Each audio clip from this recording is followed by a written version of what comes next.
prison was supposed to break him, but they had no idea who they just locked up. He didn't speak much, didn't fight back, didn't even look up when they spat on him or shoved his food tray to the floor. To the guards, he was just another quiet black man in an orange jumpsuit.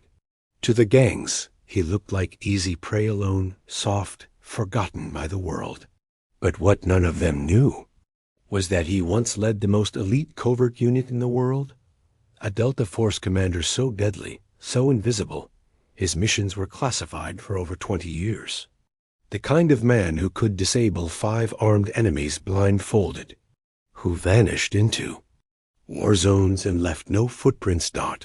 And now he was surrounded by criminals who had just made the worst mistake of their lives, because the moment they laid hands on him, they didn't start a fight. They triggered a mission. And Commander Reese never, ever failed a mission. Imagine sitting in a prison cafeteria, surrounded by hardened criminals who've marked you as their next victim. The air is thick with tension, the whispers sharp with malice. You're just a black man, wrongfully convicted, trapped in a nightmare you didn't create. But what these prisoners don't know, you're no ordinary man. You're a legendary Delta Force commander, trained to survive the deadliest situations imaginable. And when the attack comes, when the shivs flash and the gang closes in, they're about to learn the hard way that they picked the wrong guy to mess with. But let's rewind, because this story doesn't start behind bars. It starts on a simple city bus where a kind-hearted black teenager named Jamal makes a choice that will change his life forever. He sees a pregnant white woman struggling to stand and without hesitation gives up his seat. A small act of decency, something we should all do, right? But this woman isn't just anyone. And when she slips him a folded note, Jamal has no idea the storm of events he's just set into motion. What does the note say? Why is this woman so important? And how does Jamal's fate collide with that of an elite soldier now fighting for his life in one of the country's most dangerous prisons? The answers will shock you, because nothing in this story is what it seems. Secrets run deep. Loyalties will be tested. And by the time the dust settles, lives will be changed forever. But here's where we pause, because just as the prison gang lunges at our Delta Force commander, just as Jamal unfolds that mysterious note, we hit a turning point. A revelation so explosive, it rewrites everything. And you won't believe what happens next. Stay tuned, because this story, it's only getting started. Part 2. Deepening the mystery. Jamal stared at the folded note in his hands, his heart pounding. The pregnant woman had given him a quick, knowing smile before stepping off the bus, blending into the crowd before he could even ask her name.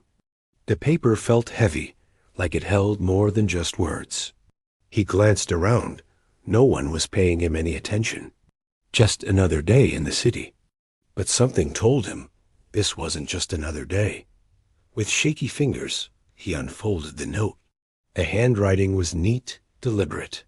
Asterisk, if you want the truth about what happened to your brother, meet me at 217 Elmwood Avenue tonight, 8 p.m. Come alone. His breath caught. His brother, Marcus, had disappeared 2 years ago. No answers, no body, just a cold case file collecting dust. The police had given up. His family had grieved. But Jamal? He never stopped looking. And now, out of nowhere, this stranger drops a clue in his lap. Who was she? How did she know about Marcus? And why reach out to him like this? Meanwhile, deep inside Blackridge Penitentiary, the air was thick with violence. The gang circled their target like wolves. A tall, broad-shouldered black man with quiet eyes and scars that told stories no inmate dared to ask about. To them, he was just another new fish, fresh meat for the taking. They didn't see the way. His muscles tensed, ready, didn't notice the way his gaze flicked to the exits, calculating. Look at this dude, sneered Rico, the gang's enforcer. twirling a shiv between his fingers. "Think you tough, old man?" The man didn't flinch.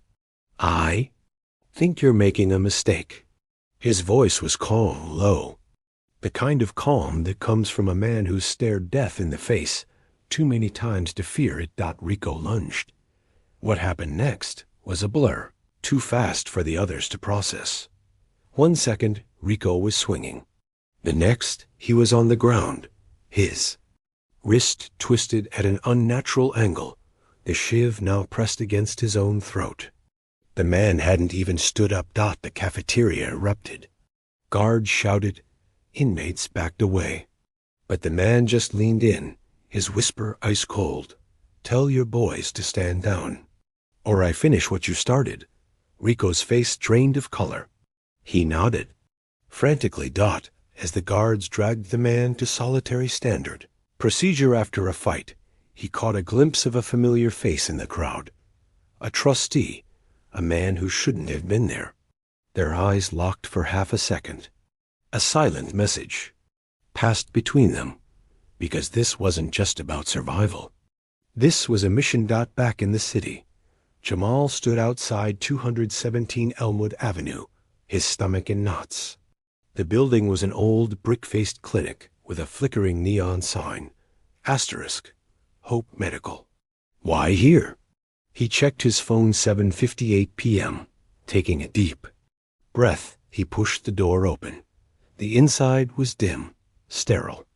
A receptionist glanced up. "Can I help you?" "I'm meeting someone," Jamal said, unsure. Before she could respond, a door creaked open down the hall. The pregnant woman from the bus stepped out, her expression unreadable. But she wasn't alone. Beside her stood a man in a military uniform, his face grim. "Jamal," the woman said softly, "we need to talk about your brother, and about the man who killed him." The words hit like a punch. Jamal's hands clenched. "What? Who?" The soldier stepped forward. "Marcus was working with us. He was close to exposing something big. And the man responsible? He's locked up in Blackridge." But not for long. Jamal's mind raced. What had Marcus gotten into? And why was the military involved? Then the woman dropped the bombshell. "The man who killed your brother is the same Delta Force commander who just took down an entire prison gang with his bare hands." Silence. Because here's the thing, Jamal had spent 2 years searching for answers. But he never expected this. His brother's killer was a war hero? A man the government had allowed to be locked up? None of it made sense. And the biggest question of all, why was he being pulled into this now? Meanwhile, back in his solitary cell, the Delta Force commander sat in the dark, listening. The prison was buzzing, rumors spreading like wildfire. *, who is this guy? But he wasn't focused on that. He was counting the hours, because he knew something no one else did. The real danger wasn't inside these walls. It was coming for them. When it arrived, everyone, Jamal, the woman, the soldiers, even the prisoners, would be caught in the crossfire. But that's a story for next time, because right now, the clock is ticking, secrets are unraveling, and the truth? It's about to explode. Part 3. Secrets unraveling. Jamal's legs felt weak as he followed the woman and the soldier into a back room of the clinic. The air smelled like antiseptic and old coffee, but the tension was so thick he could barely breathe. His brother's face flashed in his mind. Marcus, laughing, always the protector, always the one who promised he'd make things right. But Marcus had vanished without a trace, and now these strangers were telling him it wasn't an accident. It was murder. The soldier, Captain Reynolds, he introduced himself, leaned against a metal desk, his jaw tight. "Marcus was working undercover," he said. "He wasn't just your brother. He was one of us, military intelligence." Jamal's chest tightened. Military?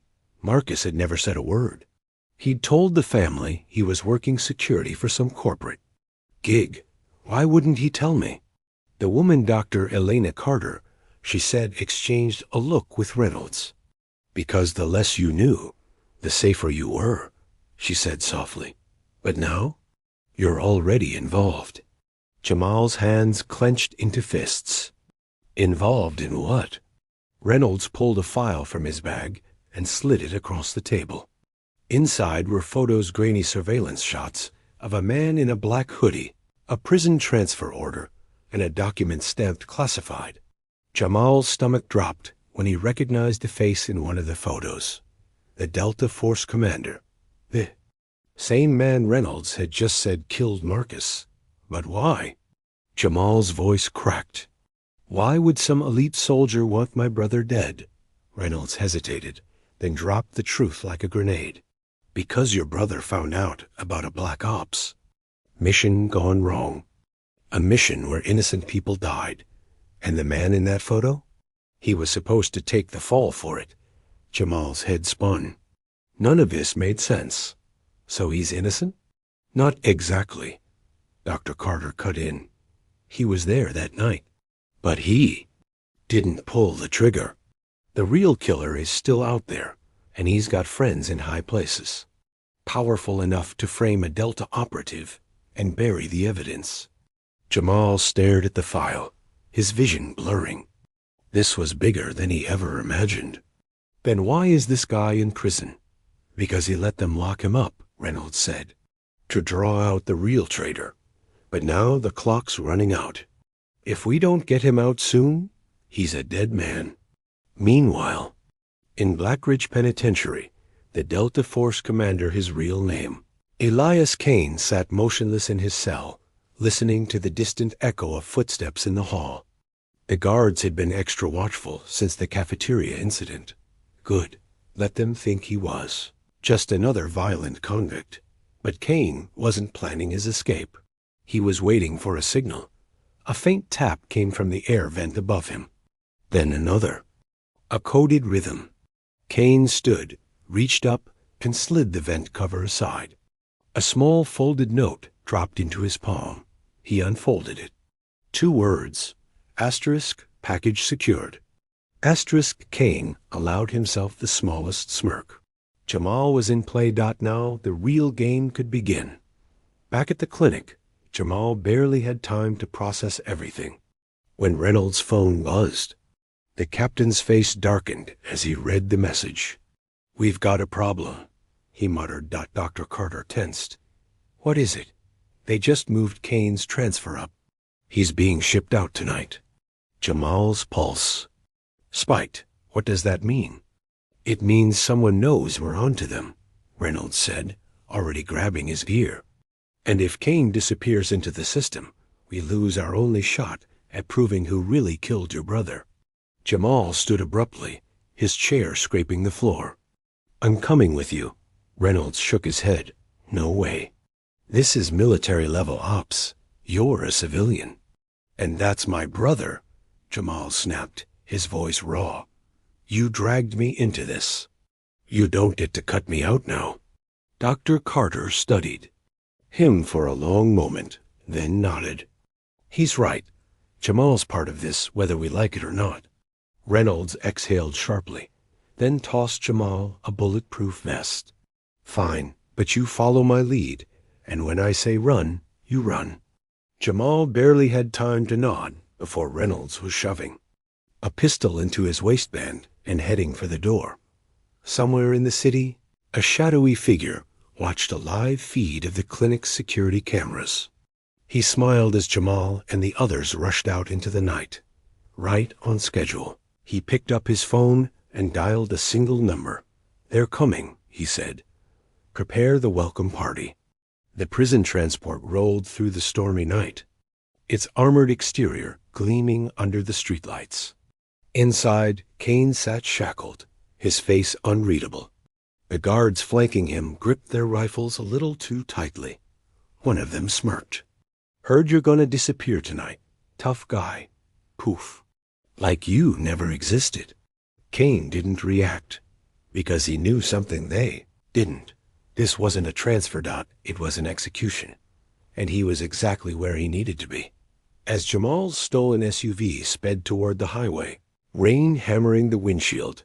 Reynolds barked. Coordinates into his radio. Dr. Carter loaded a syringe with something that made Jamal's skin crawl. Adrenaline cocktail, she explained without looking up. In case Kane's been drugged. Jamal swallowed hard. None of this felt real. 24 hours ago, he was just a guy trying to get through the day. Now he was racing toward a prison convoy, about to break out a man who might hold the key to his brother's murder. Ah, man who might also be lying about everything. The SUV skidded onto the highway just as Reynolds' radio crackled to life. Asterisk convoy spotted. 2 clicks ahead. Asterisk Jamal's hands shook. This was happening, and there was no turning back. In the transport van, Kane's cuffs clicked open. The guards didn't notice, but Kane did, because he'd picked the locks 10 minutes ago. He was just waiting for the right moment. The van hit a pothole, swerving slightly. Kane smiled. Showtime. Part 4. The storm breaks. The prison transport van's tires screeched as it took a sharp turn onto the deserted industrial road, rain slashing sideways in the howling wind. Inside, Kane kept his breathing steady, his muscles coiled like springs. The 2 guards flanking him were sweating now, their fingers twitching near their triggers.